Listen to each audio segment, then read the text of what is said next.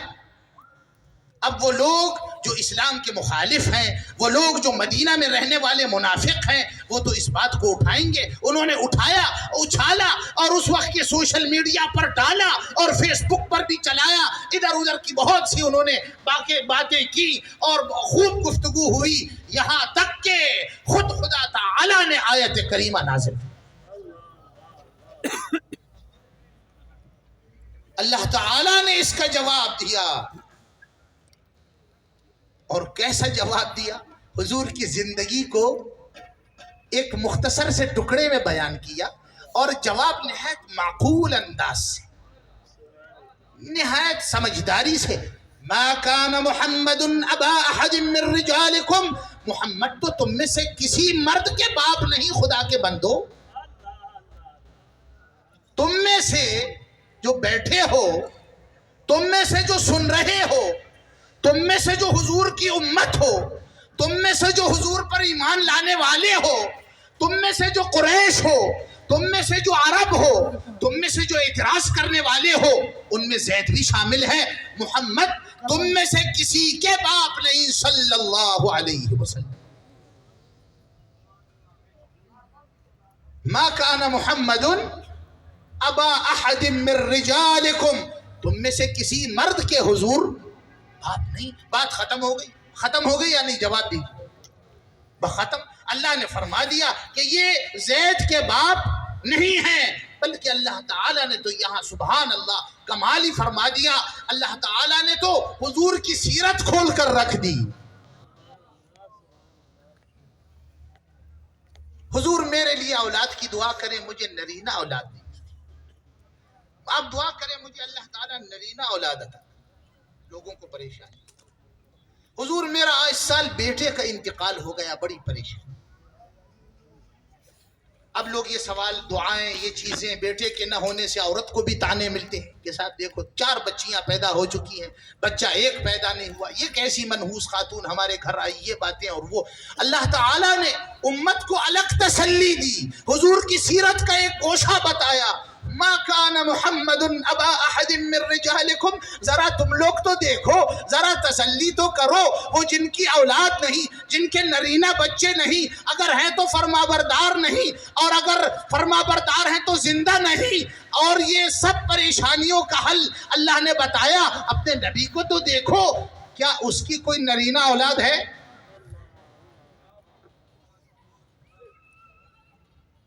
جس کو میں نے رحمت للعالمین بنایا، جو میرا محبوب ہے، جس کو میں والضحیٰ کہتا ہوں، جس کے بالوں، جس کے چہرے کو میں والضحیٰ کہتا ہوں، اور جس کی زلفوں کو میں واللیل کہتا ہوں، جس سے میں بات کرتے ہوئے کہتا ہوں کہ تیری ہر آئندہ گھڑی بہتر ہوگی، اور جس سے میں کہتا ہوں کہ میں نے تجھے نہیں چھوڑا، میں کبھی تجھے نہیں چھوڑوں گا، تو میرا ہے میں تیرا ہوں.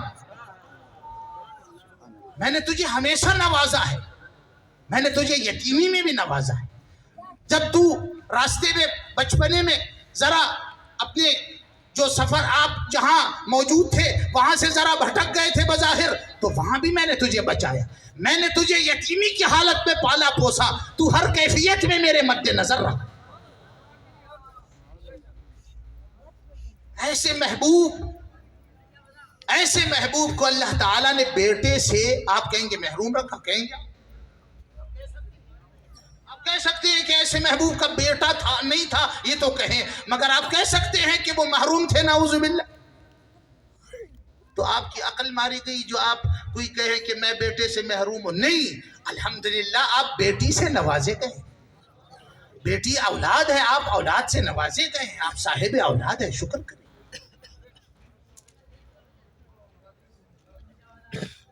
اور اسی بات کو ابراہیم ذوق کیا خوب کہتے ہیں کہ رہتا قلم سے نام قیامت تلک ہے ذوق. رہتا قلم سے نام قیامت تلک ہے ذوق. اولاد سے تو بس یہی 2 پشت 4 پشت. آپ کے بیٹے کو آپ کا دادا اس وقت یاد نہیں، نہ اس کی قبر اسے معلوم ہے، نہ اس کی قبر کا عطا پتہ معلوم ہے، بہت سے کو تو اس کا نام بھی نہیں۔ چوتھی پانچویں پشت میں لوگ بالکل اپنے باپ دادا کو بھول جاتے ہیں، یا نہیں ایسے؟ تو ایسی چیز پر فخر کیا کرنا، اس پر خوش کیا ہونا، اس پر اترانا کیا، اس کو باعث افتخار کیوں کر سمجھنا؟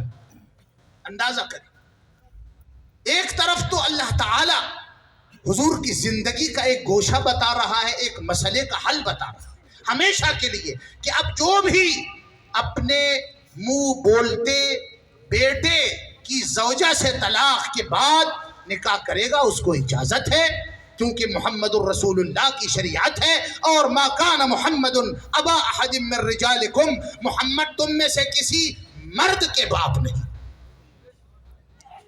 صلی اللہ علیہ وسلم۔ اور اس میں دیکھیے ایک اور عقیدہ کا مسئلہ ہے، وہ یہ کہ حضور کی تو اس وقت ازواج مطہرات موجود تھی، ہو سکتا تھا کہ بعد میں بیٹا ہو جائے، لیکن اللہ تعالیٰ نے بتا دیا کہ اب حضور کا کوئی نرینہ بیٹا اس کے بعد بھی نہیں بچے گا۔ اگر طاہر تھے، اگر قاسم تھے، اگر عبداللہ تھے، کہتے ہیں طاہر و عبداللہ ایک ہے، کوئی کہہ رہے طاہر و عبداللہ و قاسم تین تھے، بہرکیف اس میں سیرت نگاروں کا اختلاف ہے۔ حضور کے تین صاحبزادوں کے نام طاہر، عبداللہ اور قاسم، یہ سیرت کی صحیح کتابوں میں پائے جاتے ہیں۔ کہتے ہیں کہ حضرت قاسم تو اتنے بڑے ہو گئے تھے، سبحان اللہ، میرے ماں باپ ان پر قربان، کہ وہ گھوڑے پر بھی چڑھا کرتے تھے، اتنے جوان تھے وہ بھی، ان کا بھی انتقال ہو گیا۔ اب یہ وہی خدا ہے جو وہاں ذبح کرنے کا حکم اسماعیل کا دیتا ہے اور اس کو بچا لیتا ہے، اور یہاں بلا کسی وجہ کے عطا کر کے واپس لے لیتا ہے۔ اب آپ کیا اس کا کیا سوچیں گے؟ تو اس کو یہی سوچیں کہ حضور کی زندگی کا ہر لمحہ باعث صد تسلی، باعث صد اطمینان ہے حضور کی بات۔ لقد کان لکم فی رسول اللہ اسوۃ حسنہ، اس کے متعلق جو میں اس کی تفسیر کیا کرتا ہوں، عام بات تو یہ ہے کہ حضور کی زندگی میں تمہارے لیے نمونہ ہے، بات تو صحیح، لیکن اس کو سمجھنے کے لیے کچھ یوں کرتے ہیں جیسے حضور نے نماز پڑھی تم نماز پڑھو، جیسے حضور نے جناب روزے رکھے ویسے روزے، یعنی اطاعت اور یہ چیزیں نہیں۔ اس میں یہ ہے کہ اسوہ کہتے ہیں وجہ تسلی کو، اسوہ کہتے ہیں وجہ تسلی۔ لقد کان لکم فی رسول اللہ، حضور کی زندگی میں تمہارے لیے اسوۃ، وجہ تسلی ہے، نمونہ ہے۔ کیا مطلب؟ وجہ تسلی، تمہارا بیٹا نہیں ہے، حضور کا بھی نہیں تھا، تمہارا بیٹا پیدا ہو کے مر گیا، حضور کا بیٹا بھی چل بسا، تمہارا بیٹا جوانی میں گیا، حضور سے بھی اللہ تعالیٰ نے جوانی میں بیٹا واپس لیا۔ اب یہ سب باتیں نمونہ ہیں یا نہیں؟ مگر آپ غور کریں، جب آپ اس کو سنیں گے تو وجہ تسلی ہے یا نہیں، اندازہ کریں۔ رسول اللہ کا بیٹا نہیں، محبوب کبریا کا بیٹا نہیں، میرا بھی بیٹا نہ ہو تو اس میں کیا بات ہے؟ یعنی اندازہ کریں آپ اس کا، یعنی آدمی کو جس طرح ہونا چاہیے اللہ اس کو ویسا کر دیتا ہے۔ یہ بات سنا کے ایمان کو اتنا مضبوط اس کے کر دے، ہے یا نہیں؟ تو اس میں علم غیب کا بھی ایک، حضور کے علم غیب کی بھی ایک جھلک ہے کہ آیت کریمہ نے بتا دیا کہ کسی مرد کے باپ نہیں۔ یہاں میں اپنا ایک شعر آپ کو سناؤں۔ حضرت زینب رقیہ ام کلثوم بطول، حضرت زینب رقیہ ام کلثوم بطول، مصطفیٰ کی پیاری پیاری روشنی خوشبو تمام۔ یہ مصطفیٰ کی پیاری پیاری ہے، اور یہ پیاری پیاری روشنی بھی ہے، خوشبو بھی ہے، اور اس طرح کی اور خوبصورت چیزیں تمام اس کے اندر موجود ہیں۔ حضرت رقیہ اور ام کلثوم حضرت عثمان کے بیاہ میں آئیں، اور حضرت فاطمہ رضی اللہ تعالی عنہا حضرت علی کرم اللہ وجہہ کی 3 صاحبزادیوں کا انتقال بھی آپ کی حیات میں ہوا، اور حضرت فاطمہ کا انتقال 6 مہینے بعد۔ یہ سیرت کا ایک اہم گوشہ ہے، اس سے اخذ کریں، اس سے سیکھیں، اس کو محسوس کر کے سنیں، اور اس کو اپنے لیے باعث تسلی اور باعث افتخار بنائیں۔ اور یہ نبیوں میں حضور ہی نہیں بلکہ حضرت لوط علیہ السلام بھی ابو البنات کہلایا کرتے۔ حضرت لوط کا بھی کوئی بیٹا نہیں تھا، حضرت لوط بھی بیٹیوں والے تھے، تو بیٹیوں والوں کے لیے وجہ تسلی ہے، ان کو خوش ہو۔ اب یہاں تک تو بات آپ کو سمجھ آ گئی کہ ما کان محمد ابا احد من رجالکم، یہاں اللہ تعالیٰ نے بتا دیا، ایک مسئلے کا حل بتا دیا، حضور کی سیرت کے ایک گوشے پر روشنی ڈال کر امت کے لیے باعث تسلی بنا دیا، اور ایک علم غیب کا مسئلہ بھی بتا دیا۔ 3 چیزوں کی وضاحت ہو گئی۔ اب یہاں کسی انسان کے دل میں خیال آ سکتا ہے کہ اچھا اگر حضور ہمارے باپ نہیں ہیں، اگر حضور ہمارے باپ نہیں ہیں، اب دیکھیے آپ سے کوئی بات کرے اور جناب ذرا تھوڑا سا آپ پر ٹھونس جمائے یا اپنے آپ کو ذرا بڑا سمجھے، تو آپ اس سے اردو میں کیا محاورے میں کہیں گے کہ تم ہمارے باپ لگتے ہو؟ کہیں گے ہمارے باپ ہو، کیا کر رہے ہو، کیا اتنے اچھل کود کر رہے ہو کہ ہمارے باپ تو نہیں ہو تم، ہے یا نہیں؟ اور یہاں اللہ نے فرما دیا وہ تمہارے باپ نہیں، تو اب دل میں خیال ہوگا کسی کے کہ اور سے سن رہے ہیں یا نہیں؟ جو سن رہا ہے وہ محبت سے سبحان اللہ۔ دیکھیے جب آپ کسی سے آپ پر کوئی ذرا ایسے بڑائی کا اظہار کرے تو آپ اس سے کہتے ہیں کہ جی دیکھو میرا باپ تو نہیں لگتا، اس کا کیا خیال کروں، اس کا کیا عزت کروں،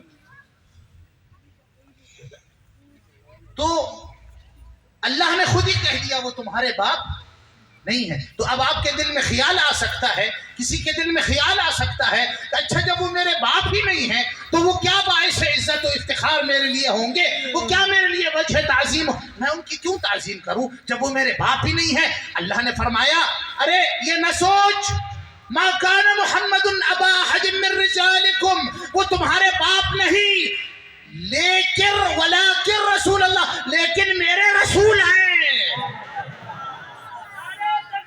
نعرہ رسالت، نعرہ رسالت۔ لیکن سے استدراک فرمایا، استدراک یعنی کسی کے دل میں خیال آئے تو اس کا صحیح، اس کا سوال ہونے سے پہلے جواب دے دیا کہ اچھا یہ نہ سوچ لینا کہ باپ نہیں تو کچھ نہیں، باپ نہیں تو باپ سے بڑھ کر ہیں، وہ تمہارے لیے میرے طرف سے بھیجے ہوئے فرشتہ و پیغمبر ہیں۔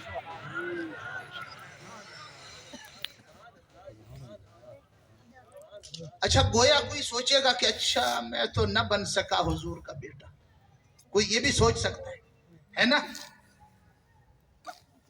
کہ میں بن جاتا حضور کے اہل بیت میں سے، حضور کا بیٹا ہوتا تو کتنی شفقت فرماتی، اندازہ ہے حافظ جی؟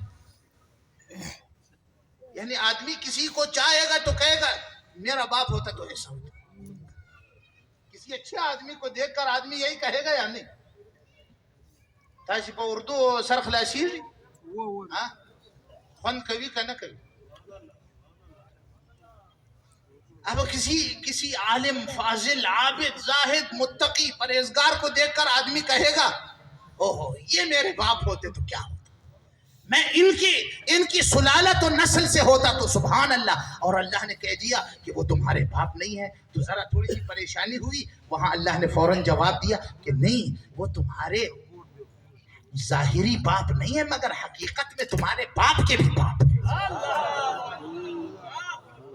حقیقت میں تو وہ آدم کے بھی باپ ہیں. رسول اللہ ہیں. وہ جو نہ تھے تو کچھ نہ تھا، وہ جو نہ ہو تو کچھ نہ ہو. جان ہے وہ ایسے باپ نہیں ہے، وہ جان ہے. جان ہے وہ تمہاری نہیں جہان کی.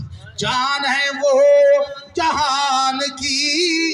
جان ہے تو جہان ہے. جان ہے وہ جہان کی. جان ہے تو جہان ہے. سبحان اللہ. بڑے دل کو چین ملا کہ میرا باپ مجھے کتنا دیکھ سکتا ہے، میرا باپ مجھے کتنا پال سکتا ہے، میرا باپ میرا کتنا خیال کر سکتا ہے. لیکن سبحان اللہ اب تو رسول اللہ ہے، اب تو اللہ نے انہیں بھیجا ہے. اب تو سبحان اللہ اب تو میرا خیال وہ رکھیں گے ضرور، میرے باپ سے بھی بڑھ کر رکھیں گے. اور یہی تو ہوا. اسی زید کے ساتھ جب اس کے زید، یہ تو غلام تھے، جب اس کے باپ دادا چچا لینے آئے یمن سے کہ یہ ہمارا بیٹا ہے ہمیں واپس کر، حضور نے کہا اگر وہ کہہ دے کہ ہاں تم باپ ہو اس کے اور وہ مان جائے اور جانا چاہے تو میری طرف سے آزاد ہے، چلا جائے. مگر زید نے باپ سے کہا تم میرے باپ نہیں، یہ میرا باپ ہے. زید نے سن رکھا ہے کہ ما کان محمد ابا احد من رجالکم. زید وہ تمہارے باپ نہیں، مگر زید نے سن رکھا ہے کہ ولکن رسول اللہ، وہ میرے آبا کے بھی باپ ہیں، وہ میرے اجداد کے بھی باپ ہیں. وہ نہ ہوتے تو میرا باپ بھی نہ ہوتا. زید نے کہا، زید نے یہ ہے میرے باپ، یہ ہے میرے چچا. اور یہی بات سلمان فارسی نے بھی. زید کو تو حضور نے بیٹا بنا لیا تھا اور وہ بیٹا رہا آخر تک. جو بیٹا ہو پھر حضور اسے چھوڑیں گے نہیں. حضرت سلمان کو حضور نے اپنایا اور کہا سلمان منا اہل البیت، سلمان اب ہمارے اہل بیت میں سے. سلمان نے بھی اپنا گھر بار چھوڑ دیا، اپنا علاقہ چھوڑ دیا، اپنا وطن چھوڑ دیا، سب کچھ چھوڑ دیا. اب سلمان بھی ہمارا ہے، اب سلمان میرے گھر کا حصہ ہے. جو سب کچھ چھوڑ کے آئے گا حضور اس کو اتنا زیادہ ہی اپنائیں گے. جو زیادہ محبت سے آئے گا زیادہ شفقت سے جگہ پائے گا.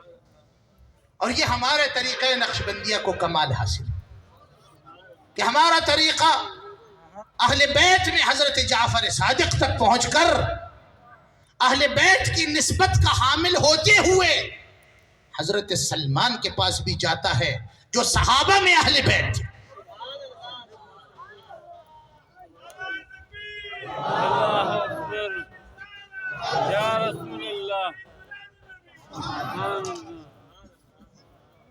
ہمارا شجرہ تو سبحان اللہ سارا ہی اہل بیت کا ہے. حضرت ابوبکر حضور کے سسر ہیں، اہل بیت ہیں. حضرت سلمان اہل بیت ہیں، حضور نے خود فرمایا. حضرت جعفر صادق اہل بیت ہیں، حضور کے پڑ پوتے ہیں. ہمارا تو سارا سلسلہ ہی اہل بیت کا ہے.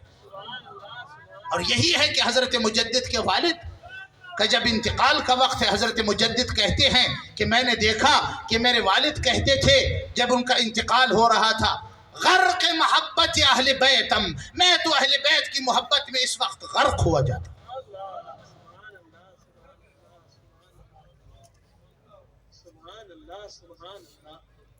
تو آپ اندازہ کریں کہ ہمیں اپنے عقیدت و محبت کا محور اہل بیت کو بنانا ہوگا اور اپنی اطاعت کا اور اتباع کا محور صحابہ اور خاص طور پر خلفائے راشدین کو بنانا.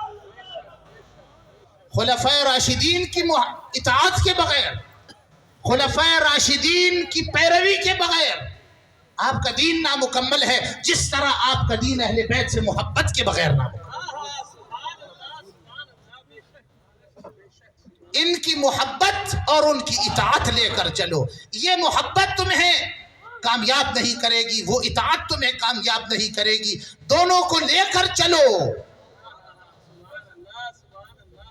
اور دیکھیے جب بھی آل کا مطلب بیان ہونا، اللہم صلی علی محمد وعلی آل محمد، آج آپ اندازہ کریں، لوگ کہتے ہیں کہ آل سے مراد جو ہے صرف حضرات حسنین ہیں یا اہل عبا ہیں، یا مطلب وہ جن پر حضور نے اپنی چادر ڈالی، پنج تن جنہیں کہتے ہیں۔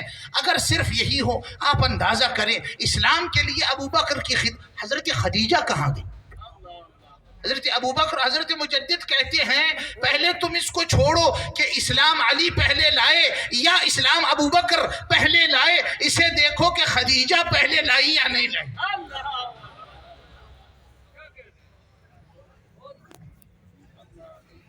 تو کیا شان ہے حضرت خدیجہ کی، اور سبحان اللہ کوئی مشورہ نہیں کیا کسی سے، کچھ سوچا نہیں۔ ایک نوجوان شوہر ہے اور وہ بڑا صادق ہے، بڑا امین ہے اور بڑا کام کا ہے، تاجر ہے، اور وہ اس کے باوجود اللہ والا بھی ہے۔ جب وہ کہتا ہے کہ مجھ سے ایسا ہوا تو وہ کہتی ہے کہ تم بالکل سچ کہتے، تم جھوٹ نہیں بول سکتے، تم کو تو میں دیکھ چکی ہوں، تم تو جھوٹ بول ہی نہیں سکتے،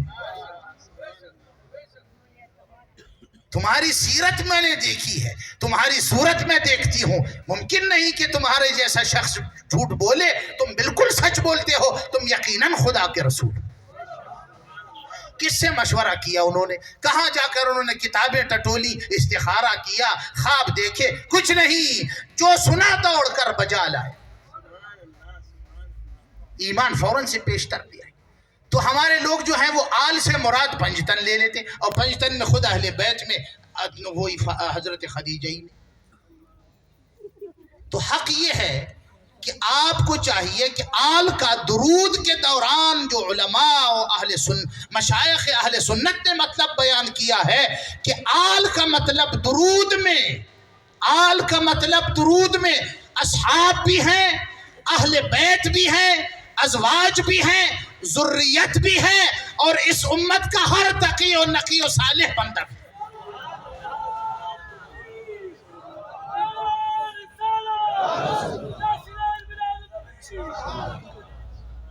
نبی کی مرحمت دیکھیے کہ سلمان فارس کے رہنے والے اس کو اہل بیت بنا رہے ہیں، اور آپ ابو بکر کو اہل بیت نہیں بنا رہے۔ لعنت ہو ایسے عقیدے پر۔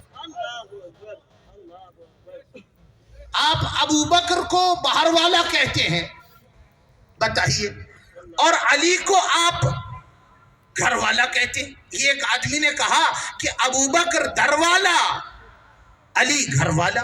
میں نے کہا سبحان اللہ، علی اگر داماد ہو کر گھر والا ہے تو ابو بکر سسر ہو کے گھر والا ہے، اور علی اگر ایک مرتبہ داماد ہو کر گھر والا ہے تو عثمان 2 مرتبہ داماد ہو کر گھر والا۔ اور حضور نے تو فرمایا کہ اگر میری 40 بیٹیاں ہوتی، خود تو جھوٹ حدیث بھی سناؤ گے، ہماری ضعیف حدیث بھی نہیں سنو گے، ہماری وہ حدیث جو تمہارے سر پر چاقو بنے گی اس کو تو تم کچھ بھی کہہ دو گے۔ صاحب یہ باتیں چھوڑو، اپنے جھوٹ کا پلندہ اٹھا کر یہاں سے جاؤ۔ ہم آل و اصحاب کے قائل ہیں، اور اصحاب کو جو فضیلت اللہ تعالیٰ نے اس کے رسول کے قول سے دی ہے اس کے قائل خود آل بھی ہے۔ تو دیکھیے حضرات کرام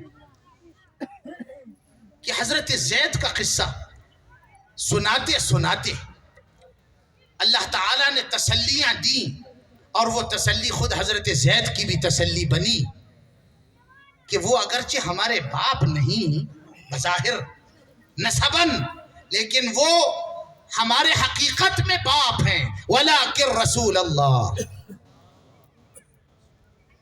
تو اب وہ سوال بھی رفع ہو گئے کہ تعظیم کریں یا نہ کریں، باپ نہ ہو بظاہر، لیکن تو تعظیم ان کی باپ سے بھی زیادہ کیا کرو، باپ سے بڑھ کر ان کی تعظیم کرو۔ اسی وجہ سے اسی بات کو حضور نے بیان فرمایا کہ لا یؤمن احدکم حتی اکون احب الیہ من والدہ وولدہ والناس اجمعین۔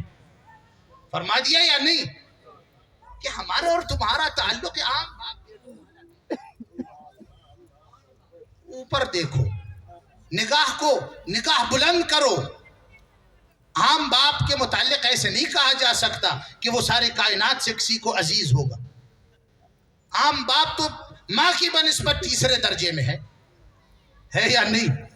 عام باپ تو ماں کے بنسبت تیسرے درجے میں ہے. 3 دفعہ ماں کی اطاعت کا حکم ہے، 3 دفعہ ماں کی فرمانبرداری کا حکم ہے، اور 4تھی مرتبہ باپ بیچارے کی باری آئے گی، پتہ نہیں آئے گی بھی یا نہیں آئے گی.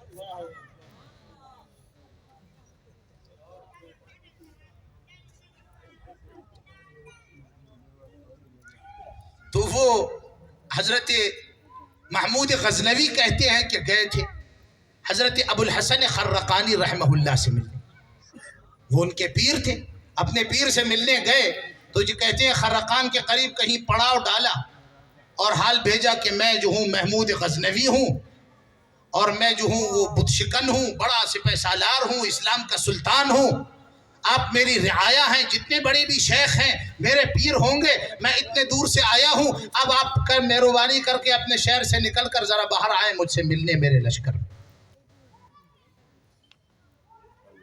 تو آپ نے حال بھیجا کہ جس کو مجھ سے کام ہے وہ خود میرے پاس آئے، جس کو مجھ سے غرض ہے، کوئی معاملہ ہے. بھئی مجھے تو تم سے کوئی غرض ہی نہیں، کوئی کام ہی نہیں. تم سلطان ہو تو اپنے لیے سلطان ہو، تم بادشاہ ہو تو اپنے لیے بادشاہ ہو، تمہارا ثواب بھی اپنا ہے. مجھے تم سے نہیں ملنا. اگر مجھے تم سے کام تھا تو میں غزنی تک آؤں گا، اور اگر کام نہیں تو گھر سے باہر بھی نہیں تم سے ملنے. بادشاہ نے کہا، اللہ تعالیٰ نے فرمایا ہے اطیعوا اللہ واطیعوا الرسول واولی الامر منکم. اللہ نے فرمایا اللہ کی اطاعت کرو، رسول کی اطاعت کرو، اور جو تمہارے حاکم ہوں، جو تمہارے ولی الامر ہوں، جو تمہارے معاملات کی تولا کرنے والے حاکم و سلطان ہو، اس کی فرما برداری کرو. میں سلطان ہوں، میری فرما برداری کے لیے آ جائیں. حضرت کو جب یہ آیت قاصد نے آ کر سنائی تو حضرت ابو الحسن نے فرمایا کہ ہم تو ابھی تک اطیع اللہ و اطیع الرسول سے نہیں نکلے. میاں اولی الامر صاحب تمہاری باری تو پتہ نہیں کب آئے گی. اب یہ نہ ہو کہ کہیں آپ جا کر اپنی ابا جی جب آپ سے کہیں بیٹا جی کھڑے ہو جاؤ تو آپ کہیں گے ابا جی ابھی تو ہم والدہ کے 3 درجے اطاعت سے نہیں نکلے، ابا جی ذرا خاموش رہیں، پہلے یہ باری ہو جائے.